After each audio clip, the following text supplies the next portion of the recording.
Hello! Welcome to my channel. Huwag kalilimutan mag-subscribe, mag-likes at mag-share sa aking mga videos.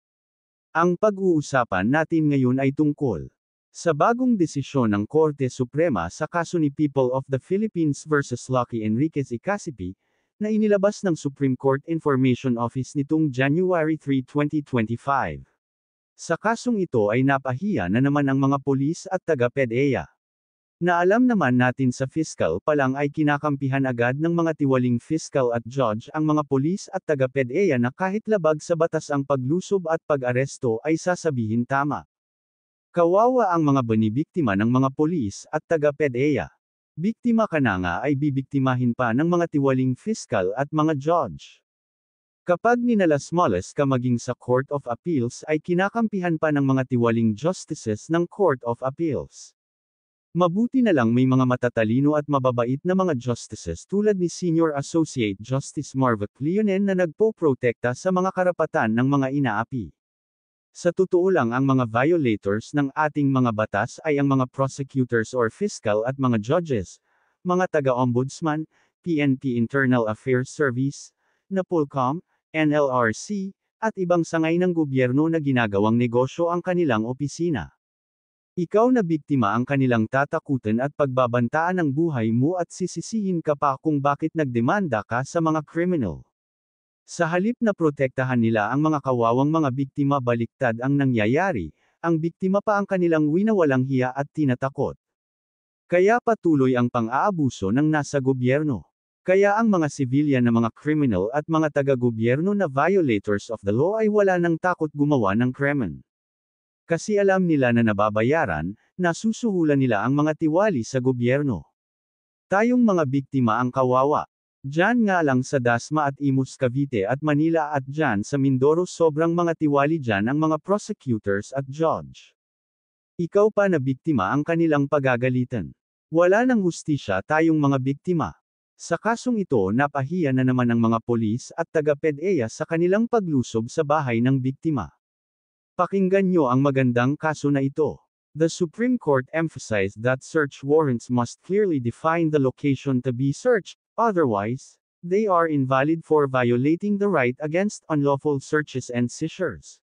Binigyang diin ng Korte Suprema na dapat na malinaw na tukuyin ng mga search warrant ang locus yung hahanapin, kung hindi wasto ang mga ito para sa paglabag sa karapatan laban sa mga labag sa batas na paghahanap at pagsamsam.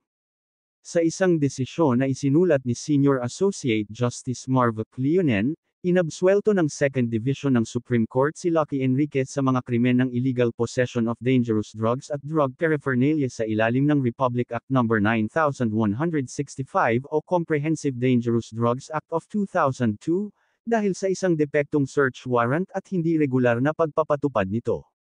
Nag-ugat ang kaso sa 2017 operasyon ng Philippine Drug Enforcement Agency, PDEA, na nagpatupad ng search warrant laban kay Enriquez para hanapin at masamsam ang mga mapanganib na droga at drug paraphernalia. Nakasaad sa address sa search warrant, Informal Settlers Compound, Nia Road, Barangay Piñahan, Quezon City. Pinasok ng mga ahente ng PDEA, na ginabayan ng isang impormante, ang isang bahay na kinaroroonan ni Enriquez. Nang hindi kumatok o nag-announce ng kanilang presensya, agad silang sumugod sa bukas na pinto, nahuli si Enriquez, at nakuhanan ng mga sachet na naglalaman ng shabu.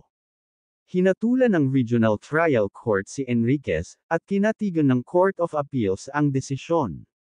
Binaligtad ng Korte Suprema ang mga desisyong ito, na nagdeklarang hindi wasto ang search warrant.